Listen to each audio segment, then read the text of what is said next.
V K ശ്രീകണ്ഠനും മറ്റേ കുടുംബരാഷ്ട്രീയം തലയ്ക്ക് പിടിച്ചു എന്നൊരു സംശയമുണ്ട്. ഈ വി കെ ശ്രീകണ്ഠൻ എന്ന് പറയുന്ന വ്യക്തി ഒരു അയ്യോ പാവം കളിച്ചിട്ട് പാലക്കാട് ജില്ലയ്ക്കകത്തെ കോൺഗ്രസിനകത്ത് സകലമാന കുത്തിത്തിരിപ്പ് നടത്തുന്നതിൻ്റെ ആശാനാണ് വി കെ ശ്രീകണ്ഠൻ. ചിരിച്ചുകൊണ്ട് കഴുത്തിറക്കാന്ന് പറയും, പൂവമ്പഴം കൊണ്ട് കഴുത്തിറക്കാന്ന് പറയും. അങ്ങനത്തെ ഒരു പരിപാടിയാണ് പുള്ളി ചെയ്തുകൊണ്ടിരുന്നത്. ആര് തോറ്റാലും ശരി, കോങ്ങാട് സീറ്റിൽ എൻ്റെ പെണ്ണുങ്ങളെ ആക്കണം, അത്രയാ. ഞാനും എൻ്റെ ഭാര്യയും ഒരു തട്ടാനും അത് മതി. അയ്യോ പാവം കളിച്ചിട്ട് സകല കുത്തിത്തിരിപ്പ് ഉണ്ടാക്കിയിട്ട് എങ്ങനെയൊക്കെ ആരെയൊക്കെ സൈഡാക്കാം, കോർണർ ചെയ്യാമെന്നുള്ളതിൽ ഗവേഷണം നടത്തിക്കൊണ്ടിരിക്കുന്ന ഒരു വിചിത്ര ജീവിയാണ് വി കെ ശ്രീകണ്ഠൻ. പാലക്കാട് ജില്ലയിലെ കോൺഗ്രസിലെ വി കെ ശ്രീകണ്ഠന് വിറ്റു എന്നൊരർത്ഥത്തിലേക്ക് തന്നെ വ്യാഖ്യാനിക്കപ്പെടും. രാജൻഭായ് നമസ്കാരം. നമസ്കാരം. Rajanbhai, V K Sreekandan M P ഒരു പദയാത്രയൊക്കെ നടത്തിയാണ് അദ്ദേഹം പാലക്കാട് എം പി ഒക്കെ ആയിട്ട് മാറിയത്. പാലക്കാട് DCC പ്രസിഡന്റ് ആയിട്ടിരിക്കുന്ന സമയത്തൊക്കെയാണ് ഈ പദയാത്ര നടത്തിയിട്ടുള്ളത്. പക്ഷേ ഈ വി കെ ശ്രീകണ്ഠനും മറ്റേ കുടുംബരാഷ്ട്രീയം തലയ്ക്ക് പിടിച്ചു എന്നൊരു സംശയമുണ്ട്. ഭാര്യയെ മത്സരിപ്പിക്കാനുള്ള ചില നീക്കങ്ങൾ നടത്തുന്നതായിട്ടുള്ള വാർത്തകൾ പുറത്തു വരുന്നു. എന്താണ് പറയാനുള്ളത്? ഈ വി കെ ശ്രീകണ്ഠൻ എന്ന് പറയുന്ന വ്യക്തി ഒരു അയ്യോ പാവം കളിച്ചിട്ട് പാലക്കാട് ജില്ലയ്ക്കകത്തെ കോൺഗ്രസിനകത്ത് സകലമാന കുത്തിത്തിരിപ്പ് നടത്തുന്നതിൻ്റെ ആശാനാണ് വി കെ ശ്രീകണ്ഠൻ. അയ്യോ പാവമായിട്ട് ഇങ്ങനെ നിൽക്കും, പക്ഷെ കുത്തിത്തിരിപ്പിൻ്റെ ആശാന, അതിൻ്റെ കൂടെ അല്പനുമാണ്. കാരണം പുള്ളിക്ക് ഒരു പുച്ഛഭാവമുണ്ട് മൊത്തത്തിൽ, എല്ലാവരോടും ഒരു പുച്ഛഭാവമൊക്കെ ഉണ്ട്. പിന്നെ സിബി ശ്രദ്ധിച്ചിട്ടുണ്ടോ, ഇപ്പം നമ്മൾ പന്ത് കളിക്ക് തോറ്റു കഴിഞ്ഞാൽ തല മൊട്ടയടിക്കും എന്നൊക്കെ പറഞ്ഞ് വിറ്റുവെക്കും. പക്ഷെ ഞാൻ MP ആയതിനു ശേഷമേ താടി ഓടിക്കുകയുള്ളൂ എന്ന് പറഞ്ഞ് തീരുമാനിച്ച ആൾ, അതൊരു നിശ്ചയം. അത് MP ആയതിനു ശേഷമാണ് പറയുന്നത്, അതിന് മുമ്പ് പറഞ്ഞിട്ടില്ല. MP ആവുന്നതിന് മുമ്പ് പറഞ്ഞു കഴിഞ്ഞാൽ ഇനിയിപ്പോൾ 4 തെരഞ്ഞെടുപ്പ് അടുപ്പിച്ച് തോറ്റു കഴിഞ്ഞാൽ താടി ഇത്രയും എത്തുമല്ലോ. അപ്പോൾ അതുകൊണ്ട് പറഞ്ഞില്ല. MP ആയതിനു ശേഷം പറയുക, MP ആയതിനു ശേഷം അപ്പോൾ അത്രയും വർഷം താടി വളരുകയാണെന്നുണ്ടെങ്കിൽ താടി അപ്പം തന്നെ ഇത്ര എത്തത്തില്ലേ. സാധാരണഗതിയിൽ ഡ്രസ്സ് ചെയ്തിട്ടുള്ള താടിയേ ഉള്ളൂ. വളർത്തിക്കൊണ്ടേ ഇരിക്കുകയാണെന്നുണ്ടെങ്കിൽ അതിനകത്ത് രസമുണ്ട്. താടി ഡ്രസ്സ് ചെയ്യുന്ന ആൾ അയാൾക്ക് ഷേവ് ചെയ്തില്ലെന്ന് കണ്ടെന്താ കുഴപ്പമുള്ളേ, അതിനകത്ത് യാതൊരു പ്രശ്നവുമില്ല. അപ്പം ഈ രീതിയിലുള്ള അല്പനാണ്. കാരണം MP ആയതിനു ശേഷം ഞാൻ താടി പഠിക്കുകയുള്ളൂ എന്ന് തീരുമാനിച്ചിരുന്നു. അങ്ങനെ താടി പഠിച്ചു. ഇങ്ങനെ താടിയിലാണ് ഇവിടുത്തെ രാഷ്ട്രീയം കിടക്കുന്നത്. ഒരിക്കലും മതം രോമത്തിൻ്റെ കഥയാണെന്ന് വൈക്കം മുഹമ്മദ് ബഷീർ പറഞ്ഞിട്ടുണ്ട്. രാഷ്ട്രീയം രോമത്തിൻ്റെ കഥയൊന്നുമില്ല. അപ്പോൾ പുള്ളിയുടെ രാഷ്ട്രീയം കിടക്കുന്നത് പുള്ളിയുടെ ഈ രോമത്തിലാണ്. രോമത്തിലെന്ന് പറഞ്ഞു കഴിഞ്ഞാൽ തമിഴ്നാട്ടുകാരുടെ ഭാഷയിൽ അവർ പിന്നെ മയിര് എന്ന് പറയുന്നത് അത് പിന്നെ രോമത്തിലല്ല പറയുന്നതെന്ന് പറയാം. ഈ രീതിയിലാണ് നിൽക്കുന്നത്. ഇപ്പം അയാളുടെ കളികളെന്ന് പറഞ്ഞു കഴിഞ്ഞാൽ ഇയാൾ വളരെ അതായത് ഒരു സ്ലോ പോയിസണാണ്, ഒരു സൈലൻറ്റ് കില്ലറാണ് കോൺഗ്രസിനകത്തെ. ഞാൻ പറഞ്ഞില്ലേ, ചിരിച്ചുകൊണ്ട് കഴുത്തിറക്കാമെന്ന് പറയും, പൂവമ്പഴം കൊണ്ട് കഴുത്തിറക്കാമെന്ന് പറയും. അങ്ങനത്തെ ഒരു പരിപാടിയാണ് പുള്ളി ചെയ്തുകൊണ്ടിരുന്നത്. പുള്ളി കുരുട്ടുബുദ്ധിയിൽ അങ്ങേ തലയ്ക്കൽ നിൽക്കുന്ന ഒരാളാണ്. അഗ്രസീവായിട്ടൊരാളൊരു വിഷയം കൈകാര്യം ചെയ്യുകയാണെങ്കിൽ നമുക്ക് അയാളെ ഐഡൻറ്റിഫൈ ചെയ്യാൻ പറ്റും. ഇതങ്ങനെയല്ല. അതുകൊണ്ട് ഞാൻ പറഞ്ഞത് സ്ലോ പോയിസണാണ്, സൈലൻറ്റ് കില്ലറാണ് എന്ന് ഞാൻ പറയാൻ കാരണം, അദ്ദേഹം ഇപ്പം മുനിസിപ്പാലിറ്റി തന്നെ, പാലക്കാട് മുനിസിപ്പാലിറ്റിയിൽ ഇപ്പം ഇത്തവണ വേണമെങ്കിൽ അവർക്ക് പിടിച്ചെടുക്കാൻ പറ്റുന്ന സ്ഥിതി ഉണ്ടായിരുന്നു. ഉള്ള ഡിവിഷനുകളിലെല്ലാം, മുനിസിപ്പൽ ഡിവിഷനുകളിലെല്ലാം പുള്ളിയുടെ സ്ഥാനാർത്ഥികളെ സ്വന്തക്കാരെ തിരികെ കയറ്റി. അതിനിടയിൽ കൂടെ പ്രത്യേകിച്ച് ഇപ്പോൾ രാഹുലും ഷാഫിയൊക്കെ ഒന്ന് ഡിമ്മായി കിടക്കുകയും കൂടെ അല്ലേ. പിന്നെ അവിടുത്തെ DCC പ്രസിഡന്റ് തങ്കപ്പൻ ചേട്ടൻ എന്ന് പറഞ്ഞു കഴിഞ്ഞാൽ അത് തങ്കപ്പൻ ചേട്ടനല്ല, പൊന്നപ്പൻ ചേട്ടനാണ്. ഒരു പാവം. തങ്കപ്പനല്ല പൊന്നപ്പനാന്ന് പറഞ്ഞ പോലെ ഒരു പാവം മനുഷ്യൻ, ഒരുപാട് ആഗ്രഹങ്ങൾ മനസ്സിലൊതുക്കി കഴിയുന്ന ഒരു പാവം മനുഷ്യൻ, മാന്യനായ രാഷ്ട്രീയക്കാരൻ. പുള്ളിയുടെ പ്രതികരണങ്ങളൊക്കെ ഒരു വളരെ പക്വതയുള്ള രീതിയിലാണ് സംസാരിക്കുന്നത്. അങ്ങനെ മുനിസിപ്പാലിറ്റിക്ക് സ്വന്തം ആൾക്കാരെയൊക്കെ ഓരോ സീറ്റിൽ കൊണ്ടേ നിർത്തി ഒക്കെ തോറ്റു പോയി. ഇദ്ദേഹം 2 പ്രാവശ്യം പാർലമെൻറ്റിലേക്ക് തിരഞ്ഞെടുക്കപ്പെടുന്നു. 2019-ലും 2024-ലും. ഈ 2 തവണ തിരഞ്ഞെടുക്കപ്പെടുന്നത് ഒന്ന് MP രാജേഷിനെ പരാജയപ്പെടുത്തി, ഒന്ന് പിന്നെ വിജയരാഘവനെ പരാജയപ്പെടുത്തി. ഇത് രണ്ടും വലിയ മേനി പറയാനൊന്നുമില്ല. ബാക്കിയുള്ളിടത്തൊക്കെ 3 ലക്ഷം 2.5 ലക്ഷം എന്നൊക്കെ പറഞ്ഞിട്ടാണ് ലേലം വിളിക്കുന്ന പോലെയുള്ള ഭൂരിപക്ഷമാണ്. മലപ്പുറത്ത് പിന്നെ പൊന്നാനിയിൽ ഡീൻ കുര്യാക്കോസിന്, ഹൈബി ഈഡന് 2.5 ലക്ഷം. ഇങ്ങനെ കിടന്ന് കേരളത്തിലാകെ ലക്ഷങ്ങൾക്ക് വിലയില്ലാത്തൊരു സമയത്ത് അപ്പോഴും ഇയാളൊക്കെ വലിയ ഭൂരിപക്ഷത്തിലൊന്നും അല്ല ജയിച്ചത്. അത് വെച്ച് താരതമ്യം ചെയ്യുമ്പോൾ പാലക്കാട് ഇയാൾ വലിയ ഭൂരിപക്ഷത്തിലൊന്നും അല്ല ജയിച്ചത്. തൊട്ടപ്പുറത്ത് ആലത്തൂർ 2019 തെരഞ്ഞെടുപ്പിൽ രമ്യ ഹരിദാസ് നേടിയത് എത്രയാണ്? 2 ലക്ഷത്തിനടുത്ത് ഭൂരിപക്ഷമാണ് നേടുന്നത്. അപ്പോഴും ഇങ്ങനെ കിടന്ന് ശ്വാസം വലിച്ച് തന്നെയാണ് രക്ഷപ്പെട്ടെ. അപ്പം ഇങ്ങനെ ഈ ഒരു തരംഗത്തിൻ്റെ ഭാഗമായി ഒരു UDF അനുകൂല കൊടുങ്കാറ്റ് വീശിയപ്പം ആ കൊടുങ്കാറ്റിൻ്റെ കൂട്ടത്തിൽ രക്ഷപ്പെട്ടു പോയ ഒരാളാണ്. ആ കൂട്ടത്തിൽ പറന്നു പോയ അപ്പൂപ്പൻ താടി എന്ന് മാത്രമേ ഉള്ളൂ. പിന്നെ അതേപോലെ തന്നെ പാർലമെൻറ്റിൽ ഇയാളുടെ പെർഫോമൻസ് CB ശ്രദ്ധിച്ചിട്ടുണ്ടോ? ഈ കാലം വരെ ഇപ്പോൾ അദ്ദേഹം പാർലമെൻറ്റിൽ 6 വർഷം കഴിഞ്ഞു, പാർലമെൻറ്റ് അംഗമായിട്ട് 7ാമത്തെ വർഷത്തിലേക്ക് എത്തി. ഈ 7 വർഷത്തിനിടയിൽ ഇന്ത്യൻ പാർലമെൻറ്റിനകത്ത് വി കെ ശ്രീകണ്ഠൻ്റെ ശ്രദ്ധേയമായ ഏതെങ്കിലും ഒരു പ്രസംഗം ആർക്കെങ്കിലും കാണിച്ചു തരാൻ പറ്റിയ ഞാൻ ഈ പരിപാടി നടത്തും. ഏതെങ്കിലും ഒരു വിഷയത്തിനകത്ത് ശ്രദ്ധേയമായൊരു പ്രസംഗം. അങ്ങനൊരു സംഭവം അദ്ദേഹത്തിൻ്റെ ഭാഗത്തുനിന്ന് ഉണ്ടായിട്ടില്ല എന്നുള്ളതാണ്. ഹാജർ നിലയിൽ വളരെ മോശം. പാർലമെൻറ്റിൽ പോയാൽ മിണ്ടായിരിക്കില്ല. അവിടെ കാൻറ്റീനിൽ പോയി ചായ കുടിക്കും, പോയിരിക്കുന്നതിന് അലവൻസ് മേടിക്കും, പോകുന്നതിന് ഫ്ലൈറ്റ് ടിക്കറ്റ് എല്ലാം നമ്മളെ പൈസയാണ്. അല്ലാതെ അവിടെ പോയിട്ട് ഒരു മണ്ണാങ്കട്ടയ്ക്കും കൊള്ളാത്ത ഒരുത്തനാന്നേ. ഒരു യൂസ്ലെസ് ആണ് വി.കെ. ശ്രീകണ്ഠൻ. അവിടെ പോയിട്ട് ഒരു ചുക്കും ചെയ്തിട്ടില്ല. നിശബ്ദതയാണ് പുള്ളിയുടെ ഏറ്റവും വലിയ ആയുധം അവിടെ. അതേപോലെ തന്നെ വന്ദേ ഭാരത് ട്രെയിൻ, ആദ്യത്തെ വന്ദേ ഭാരത് വന്നപ്പം ഷൊർണൂർ റെയിൽവേ സ്റ്റേഷനിൽ വെച്ചിട്ട്, കാരണം ഇയാളെ മണ്ഡലത്തിലുള്ള സ്റ്റോപ്പാണ്, ഷൊർണൂർ റെയിൽവേ സ്റ്റേഷനിൽ വെച്ചിട്ട് വന്ദേ ഭാരതിൽ മുഴുവൻ വി.കെ. ശ്രീകണ്ഠൻ്റെ ഫോട്ടോ ഒട്ടിച്ച് വെച്ചേക്കുക. ഈ ഊളെ എന്തിനു കൊള്ളാം, അല്പനെന്നല്ലേ പറയാൻ പറ്റുക. അല്പന അർത്ഥം കിട്ടിയാൽ ആ വന്ദേ ഭാരതിൻ്റെ മേളിലും പോസ്റ്റർ ഒട്ടിക്കുമെന്ന് പുതിയ പഴഞ്ചൊല്ലുണ്ടായി. ഈ വന്ദേ ഭാരത് ഓടി വന്ന് തിരുവനന്തപുരത്ത് നിന്ന് അവിടുത്തെ എം.പിയുടെ ഫോട്ടോ ഒട്ടിച്ചിട്ടില്ല. വരുന്ന വഴിക്ക് എം.എൽ.എമാരുണ്ട്. ചാലക്കുടി സ്റ്റോപ്പ്, അന്ന് ചാലക്കുടിയിൽ വരെ അന്ന് സ്റ്റോപ്പ് അനുവദിച്ചു. പിന്നെ കാരണം സ്വീകരണങ്ങളാണ്, തൃശ്ശൂരുണ്ട്, എല്ലായിടത്തും ഉണ്ട്. ഒരു എം.പിമാരും ഒരു എം.എൽ.എമാരും അവരുടെ ഫോട്ടോ ഒട്ടിക്കാൻ പോയില്ല.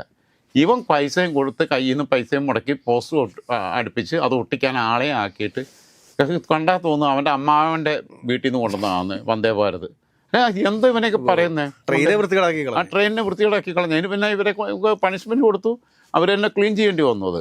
അപ്പോൾ ഇമാതിരി അല്പന ഈ മാങ്കൂട്ടത്തിൻ്റെ വിഷയത്തിൽ ആദ്യം മാങ്കൂട്ടത്തിന് സപ്പോർട്ടായിട്ടാണ് വന്നത്. കാരണം മാങ്കൂട്ടത്തിനെ പേടി, ഷാഫിയെ പേടി, എല്ലാവരെയും പേടി. അതുകൊണ്ടാണ് ഞാൻ പറഞ്ഞത് ഈ വിളവന്മാർക്ക് എന്താണെന്ന് വെച്ചാൽ എല്ലാവരെയും പേടിയായിരിക്കും. കാരണം എനിക്കിട്ടെപ്പോഴും പണി തരുമോ എന്നുള്ളതുകൊണ്ട് അവരുടെ എല്ലാം മുമ്പിൽ, അതായത് ഇയാളെക്കാൾ ഒരുപാട് ജൂനിയറായ രാഹുൽ മാങ്കൂട്ടത്തിൻ്റെ മുമ്പിൽ ഒരു വിനീത വിധേയൻ്റെ വിഡ്ഢിവേഷം കെട്ടിക്കൊണ്ട് ഓച്ചാനിച്ച് നിൽക്കുന്ന കാഴ്ച നമ്മൾ നിരവധി വട്ടം കണ്ടിട്ടുണ്ട്. രാഹുൽ മാങ്കൂട്ടത്തിൽ വേദിയിലോട്ട് വരുമ്പോഴത്തേക്ക് ഇയാളങ്ങ് ആകെ ഭയഭക്തി ബഹുമാനത്തോടെ അങ്ങ് സ്വീകരിക്കുന്നു. അതുകൊണ്ടാണ് ഞാൻ പറഞ്ഞ അല്പൻ എന്ന് പറഞ്ഞ പിന്നെ ബൽറാമിനെ ഒതുക്കാൻ ശ്രമിക്കുന്നു. ഇപ്പം സന്ദീപ് വാര്യർക്കെതിരെ പാരപണിയുന്നുണ്ട്.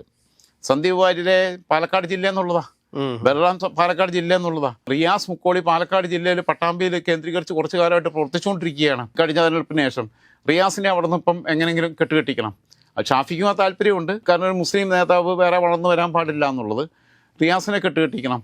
ഈ ഷാനിബ് ഉൾപ്പെടെയുള്ളവർ പോകാൻ കാരണത്തിനകത്ത് ശ്രീകണ്ഠനും ഷാഫി പറമ്പിലുള്ള പോലെയുള്ള പങ്കുണ്ട്. അതുകൊണ്ട് ഷാനിബ് പോയതുകൊണ്ട് അവർക്കൊരു അസറ്റായി ഇടതുമുന്നണിക്ക്. അതേപോലെ തന്നെ സരിൻ പോകുമ്പോഴും ഈ വി.കെ. ശ്രീകണ്ഠനും അതിലൊരു റോളുണ്ട്, ഷാഫി പറമ്പിലിനും വി.കെ. ശ്രീകണ്ഠനും ഒക്കെ അതിലൊരു റോളുണ്ട്. അപ്പോൾ അതാണ് പറഞ്ഞത്, വി.കെ. ശ്രീകണ്ഠൻ ഒരു നിലപാടില്ലാത്ത, മണ്ണും ചാണകവും അല്ലാത്ത ഒരുത്തനാണ്. ആ വലിയ വലുപ്പമൊക്കെ ഉണ്ട്. പിന്നെ ഇടയ്ക്കിടയ്ക്ക് മന്ത്രി എം.പി. രാജേഷിനെ, അദ്ദേഹത്തിനെതിരെ മത്സരിച്ച് പരാജയപ്പെട്ട മന്ത്രി എം.പി. രാജേഷിനെ ഒന്ന് പുകഴ്ത്തും. ഈ പുകഴ്ത്തുന്നത് എന്തിനാണെന്ന് വെച്ച് കഴിഞ്ഞാൽ ബൽറാമിനിട്ടുള്ള പണിയാണ്. ബൽറാം ഇത്തവണ എങ്ങാനും ജയിച്ചു വന്നാൽ ബൽറാം മന്ത്രിയാണ്. 2011-ലും 2016-ലും നിയമസഭാംഗമായിരുന്നു. 3ാമത്തെ ഓട്ടോ പിന്നെ വരുന്നത്. അപ്പോൾ ബൽറാം ജയിച്ചു വന്നാൽ ബൽറാം മന്ത്രിയാണ്. അപ്പം പാലക്കാട് ജില്ലയിൽ നിന്ന് പുള്ളിക്ക് വേറെ ആരും ഇനി വരരുത്. ഷാഫി ആണെങ്കിൽ പാർലമെൻറ്റിലേക്ക് പോവുകയും ചെയ്തു, അത് വേറെ ജില്ലയിൽ നിന്നായിപ്പോയി.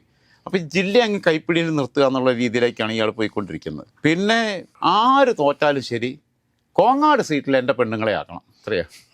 ഞാനും എൻ്റെ ഭാര്യയും ഒരു തട്ടാനും അത് മതി. കോങ്ങാട് സീറ്റിൽ പെണ്ണുപിള്ളയെ പിടിച്ചു കൊണ്ടുവന്നാക്കണം, തുളസിയെ അവിടെ സ്ഥാനാർത്ഥിയാക്കണം. അതിനുള്ള കളിയാണ് കളിച്ചുകൊണ്ടിരിക്കുന്നത്. അതിനു വേണ്ടിയിട്ടാണ് കോങ്ങാട് സീറ്റ് കഴിഞ്ഞ തവണ ലീഗ് മത്സരിച്ചിരുന്നത്. കോങ്ങാട് സീറ്റും തൃശ്ശൂർ ജില്ലയിലെ ചേലക്കര സീറ്റും തമ്മിൽ വെച്ച് മാറുക, രണ്ടും റിസർവേഷനാണ്. പക്ഷേ ഈ ചേലക്കരയ്ക്ക് വേണ്ടിയിട്ട് കഴിഞ്ഞ പ്രാവശ്യം തുളസി മത്സരം പിടിച്ചോ? ഈ 2 സീറ്റും തമ്മിൽ വെച്ച് മാറാനുള്ള ശ്രമമാണ് നടത്തുന്നത്. വെച്ച് മാറുന്നത് എന്തിനാണെന്ന് വെച്ച് കഴിഞ്ഞാൽ, ഇപ്പോൾ പാലക്കാട് ജില്ലയിലുള്ള കെ.എ. തുളസിയെ കോങ്ങാട് സീറ്റിൽ കൊണ്ടുവരിക. ഭർത്താവ് എം.പി, ഭാര്യ എം.എൽ.എ. ഇനി വേറെ വീട്ടിൽ പട്ടി ഉണ്ടെന്നുണ്ടെങ്കിൽ അതിനെ പിടിച്ചിട്ട് പഞ്ചായത്ത് മെമ്പറും കൂടെ ജയിച്ചാൽ ചിലപ്പോൾ പറ്റിയ മന്ത്രിയാക്കാൻ പറ്റുകയാണെങ്കിൽ മന്ത്രിയാക്കുക. ഇതൊക്കെയാണ് ഉദ്ദേശം. അപ്പം ആര് തോറ്റാലും വേണ്ടില്ല എന്നുള്ളടത്താണ്. ബാക്കിയുള്ള മണ്ഡലങ്ങളൊന്നും അയാളുടെ കണക്കുകളല്ല. അയാൾ ഇതിന് ഫോക്കസ് ചെയ്ത് നിൽക്കുകയാണ്. ചേലക്കര പിന്നെ വിട്ടുകൊടുത്ത് കോങ്ങാട് ഏറ്റെടുക്കുക, എന്നിട്ട് കോങ്ങാട് ഭാര്യയെ കൊണ്ടുപോയി പ്ലേസ് ചെയ്യുക. അതിനുള്ള കളിയാണ് കളിച്ചുകൊണ്ടിരിക്കുന്നത്. പിന്നീടുള്ളൊരു സാധനം എന്ന് പറഞ്ഞു കഴിഞ്ഞാൽ, ഇയാളുടെ ഈ എ.വി. ഗോപിനാഥ് പാർട്ടി വിട്ടുപോകാനുള്ള കാരണക്കാർ ഷാഫി പറമ്പലിനെ പോലെ തന്നെ വി.കെ. ശ്രീകണ്ഠന് അതിൽ ഏറ്റവും പ്രധാനപ്പെട്ട പങ്കുണ്ട്. അതിൽ തന്നെ എ.വി. ഗോപിനാഥിനെ ഏറ്റവും കൂടുതൽ കുത്തിയതും അയാൾ ചെയ്യാത്ത കുറ്റങ്ങൾ അയാളുടെ തലയിലേക്ക്, ആ പാപഭാരങ്ങൾ അയാളുടെ തലയിലേക്ക് അടിച്ചേൽപ്പിച്ചതിലും വി.കെ. ശ്രീകണ്ഠന് വലിയ പങ്കുണ്ട്. 2009 സതീശൻ പാച്ചേനി അവിടെ നിന്ന് മത്സരിക്കുന്നു. 2009 പാർലമെൻറ്റിലേക്ക് മത്സരിക്കുന്നു. 2006 മലമ്പുഴയിൽ നിന്ന് BS-നെതിരെ മത്സരിക്കുന്നു. പിന്നീട് 2009 പാലക്കാട് നിന്ന് ലോക്സഭയിലേക്ക് മത്സരിക്കുന്നു. ആ സമയത്ത് M.R. മുരളി, ഇപ്പോൾ CPM-ലേക്ക് തിരിച്ചു വന്ന M.R. മുരളി അന്ന് എന്തോ ജനകീയ കൂട്ടായ്മയൊക്കെ ഉണ്ടാക്കി CPM നിന്ന് വിഘടിച്ച് നിൽക്കുകയാണ്. പഴയ ഷൊർണൂർ നഗരസഭാ വൈസ് ചെയർമാനൊക്കെ ആയിരുന്നു. MR മുരളി 30,000-30,000 വോട്ട് പിടിച്ചു സ്വതന്ത്രനായിട്ട് നിന്നിട്ട്. MR മുരളി 30,000-30,000 വോട്ട് പിടിക്കുന്ന സമയത്ത് അന്ന് ഈ സീറ്റ് ഇവർക്ക് പിടിച്ചെടുക്കാൻ പറ്റിയില്ല, സതീശൻ പാച്ചേനിയെ നിർത്തിയിട്ട്. സതീശൻ പാച്ചേനി ആണെങ്കിൽ 2006 ആ തെരഞ്ഞെടുപ്പിലെ ഒരു ഗ്ലാമറിലാണ് നിൽക്കുന്നതും. 2006 അത്യാവശ്യം നന്നായിട്ട് വോട്ട് പിടിച്ചല്ലോ. 4,000 വോട്ടിനാണ് BS 4,000 വോട്ടിലാണ് രക്ഷപ്പെടുന്നത്. അപ്പം ആ സ്ഥിതിയിലെ ഗ്ലാമറിൽ നിൽക്കുക. നല്ലൊരു നേതാവുമായിരുന്നു. ഇപ്പം നമ്മുടെ അടൂരിലെ MG കണ്ണനെ പോലെ തന്നെ കോൺഗ്രസിനകത്ത് വളരെ ചെറുപ്പത്തിൽ എവിടെയും എത്താതെ നഷ്ടപ്പെട്ടു പോയ ഒരു വേദനയായിട്ട് ഉള്ള ഒരു നേതാവാണ് കണ്ണൂർക്കാരനായിട്ടുള്ള സതീശൻ പാച്ചേനി. കണ്ണൂർ DCC ഓഫീസ് ഉണ്ടാക്കിയിട്ട് അവിടെ പോലും മര്യാദയ്ക്ക് ഇരിക്കാൻ അധികം പറ്റിയിട്ടില്ല. അപ്പം ഈ 2009 സതീശൻ പാച്ചേനി തോക്കുന്നു. അന്ന് DCC president AV Gopinath. VK Sreekandan നല്ല കളി കളിച്ചിട്ടാണ് തോപ്പിക്കുന്നത്. പക്ഷേ ഇതിൻ്റെ പാപഭാരം കൊണ്ടുപോയിട്ട് AV ഗോപിനാഥിൻ്റെ തലയിൽ വെച്ചു. അങ്ങനെ AV ഗോപിനാഥ് DCC പ്രസിഡന്റ് സ്ഥാനം മാറുന്നു. അങ്ങനെയൊക്കെയുള്ള ഒരുപാട് സംഭവമുണ്ട്. അങ്ങനെ ഇയാൾ AV ഗോപിനാഥ് മാറുന്ന സമയത്ത് ഇയാളുടെ ഒരു വലങ്കൈയായിട്ടുള്ള ശിങ്കിടിയായിട്ടുള്ള CV ബാലചന്ദ്രൻ തന്നെ DCC പ്രസിഡന്റ് ആക്കുന്നു. എന്നിട്ട് പിന്നെ ഇയാൾ തന്നെ DCC പ്രസിഡന്റ് സ്ഥാനത്തേക്ക് വരുന്നു. ആലോചിച്ച് നോക്കണം, ഇയാളുടെ വഴികൾ റൂട്ട് ആലോചിച്ച് നോക്കണം. ഇതാ ഞാൻ പറയുന്നത്, ഈ സൈലന്റ് കില്ലർ എന്ന് പറയാൻ കാരണം അതാണ്. കാരണം വളരെ സൈലന്റ് അച്ചീവർ നമ്മൾ പറയാറുണ്ട്. സൈലന്റ് കില്ലറാണ് ഇയാൾ, ഒരു നിശബ്ദ കൊലയാളിയാണ്. അതോടൊപ്പം തന്നെ വടിവിട്ട മാർഗങ്ങൾ എന്തും ഉപയോഗിക്കുന്ന ഒരാളാണ്. ആൾക്കാർ മുമ്പിൽ കണ്ടു കഴിഞ്ഞാൽ ഒക്കെ വളരെ മാന്യൻ, ഡീസൻറ്റ് ഒക്കെയാണ്. എന്തൊരു കൊള്ളാമെന്നേ. അതേപോലെ തന്നെ 2016 നെന്മാറയിൽ AV ഗോപിനാഥ് മത്സരിക്കുന്നു. നെന്മാറ മണ്ഡലത്തിൽ AV ഗോപിനാഥിനെ പിന്നിൽ നിന്ന് കുത്തുക ഇത്. അദ്ദേഹം പറഞ്ഞ അയ്യോപ്പാവം കളിച്ചിട്ട് സകല കുത്തിത്തിരിപ്പ് ഉണ്ടാക്കിയിട്ട് എങ്ങനെയൊക്കെ ആരെയൊക്കെ സൈഡാക്കാം, കോർണർ ചെയ്യാമെന്നുള്ളതിൽ ഗവേഷണം നടത്തിക്കൊണ്ടിരിക്കുന്ന ഒരു വിചിത്ര ജീവിയാണ് VK ശ്രീകണ്ഠൻ. അതോടൊപ്പം തന്നെ പിന്നീട് തുടങ്ങിയിട്ടുള്ള ഓരോ കാര്യങ്ങൾക്കകത്തും ഇദ്ദേഹം നടത്തിയിട്ടുള്ള, ഞാൻ പറഞ്ഞല്ലോ ഇപ്പം 2009 പിന്നെ പരാജയപ്പെടുത്തൽ, 2014 ഇയാൾ എന്ത് കാണിച്ചു, ഇയാൾക്ക് സീറ്റ് കിട്ടാൻ വേണ്ടി ശ്രമിച്ചു. അപ്പം സീറ്റ് കിട്ടത്തില്ലെന്ന് കണ്ടപ്പം ആ സീറ്റ് പിന്നെ വേറെ ആരെങ്കിലും ഇവിടെ വന്ന് മത്സരിച്ചിട്ട് MP ആയി കഴിഞ്ഞാൽ പിന്നെ തനിക്ക് സ്പേസ് ഇല്ലല്ലോ. അപ്പോൾ ആ സീറ്റ് എന്ത് ചെയ്തു, ജനതാളിന് കൊടുത്തു. എന്നിട്ട് MP വീരേന്ദ്രകുമാറിനെ മത്സരിച്ചു. എന്നിട്ട് മാന്യമായിട്ട് അങ്ങ് തോപ്പിച്ചു. അപ്പോൾ എന്ത് ചെയ്തു, UDFനകത്തുനിന്ന് പിന്നെ വേറെ ഘടകകക്ഷികൾക്ക് പിന്നെ ആർക്കും ക്ലെയിം ചെയ്യാനില്ല. അങ്ങനെയാണ് 2019 ആകുമ്പോൾ ഇയാളവിടെ പ്ലേസ് ചെയ്യപ്പെടുന്നത്. അപ്പോൾ ഇയാൾ ആ ഒഴുക്കിൽ അങ്ങ് ജയിക്കുകയും ചെയ്തു. കാരണം വലിയൊരു ഓളമായിരുന്നല്ലോ ഉണ്ടായിരുന്നത് 2019-ലും 2024-ലും ആ വിജയം ആവർത്തിക്കുന്നു. സത്യം പറഞ്ഞു കഴിഞ്ഞാൽ പാലക്കാട് ജില്ലയിലെ കോൺഗ്രസിനെ കാർന്നു തിന്നുന്ന ഒരു വടവൃക്ഷത്തിലെ ഇത്തിക്കണ്ണി എന്ന് പറയുന്ന രീതിയിലേക്ക് തന്നെ അദ്ദേഹം മാറിയിട്ടുണ്ട്. ഷാഫി പറമ്പിൽ ഒന്നും അല്ലെങ്കിൽ അഗ്രസീവായിട്ട് കാര്യങ്ങൾ ചെയ്യുന്നു. ഈ ഷാഫി പറമ്പിലിൻ്റെ അത്ര അഗ്രസീവ്നെസ് പോലും ഇയാൾക്കില്ല. ആ ഒരു ലീഡിങ് പേഴ്സണാലിറ്റി കാണിക്കുന്നില്ല. ഷാഫി പറമ്പിൽ ഒരു കമാൻഡിങ് പവറും ലീഡിങ് പേഴ്സണാലിറ്റി ഒക്കെ പ്രകടിപ്പിക്കുന്നുണ്ട്. അതുപോലും ഇല്ല VK ശ്രീകണ്ഠൻ. ഒരു ഔങ്യ വളവൻ എന്ന് പറയും. ഇപ്പം തക്ക ഭാഗത്തിരിക്കും, കിട്ടുന്ന സമയത്ത് പണി കൊടുക്കും, എന്നിട്ട് കയറി പിടിച്ചിട്ട് ആക്കാൻ പറ്റുന്നൊക്കെ ആക്കും. ഇനിയിപ്പോൾ നോക്കിക്കൊണ്ടിരിക്കുന്ന പെണ്ണും പിള്ളയെ പിടിച്ചിട്ട് കോങ്ങാട് നിന്ന് നിയമസഭയിലേക്ക് എത്തിക്കാനുള്ള ശ്രമമാണ് നടത്തുന്നത്. ഇത് ശരിക്കും പറഞ്ഞു കഴിഞ്ഞാൽ കോൺഗ്രസിനകത്ത് ഭർത്താവ് MPയും ഭാര്യയെ MLAയുമായിട്ട് ഇവിടെ ഇരിക്കാൻ പോകുക എന്ന് പറഞ്ഞു കഴിഞ്ഞാൽ പാലക്കാട് ജില്ലയിലെ കോൺഗ്രസിനെ VK ശ്രീകണ്ഠന് വിറ്റു എന്നൊരർത്ഥത്തിലേക്ക് തന്നെ വ്യാഖ്യാനിക്കപ്പെടും. അങ്ങനെ തുളസിയെ സ്ഥാനാർത്ഥിയാക്കിയാൽ സത്യത്തിൽ പിന്നെ കോൺഗ്രസിന് പ്രവർത്തകർക്ക് അതിൽ പ്രതിഷേധം ഉണ്ടാവും. പ്രത്യേകിച്ച് റിയാസ് മുക്കോളിയൊക്കെ വെട്ടുകയും ഒക്കെ ചെയ്തിട്ട് അങ്ങനെ കൊണ്ടുവരുമ്പം, തിരികെ കയറ്റി കൊണ്ടുവരുമ്പം ഇയാളുടെ ഇഷ്ടത്തിനനുസരിച്ച് ഇങ്ങനെ പോയിക്കൊണ്ടിരിക്കുമ്പം പാലക്കാട് ജില്ലയിലെ കോൺഗ്രസിനെ ഇയാൾ കൊണ്ടുവന്ന് നശിപ്പിക്കുകയാണ് എന്നുള്ള വികാരമാണ് പാലക്കാട് ജില്ലയിലെ കോൺഗ്രസ്സുകാർക്കുള്ളത്. ഞാൻ വളരെ കൃത്യമായി കളക്റ്റീവായിട്ടുള്ള ഒപ്പീനിയൻ്റെ അടിസ്ഥാനത്തിലാണ് ഞാൻ ഈ കാര്യങ്ങൾ ഇവിടെ പറയുന്നത്.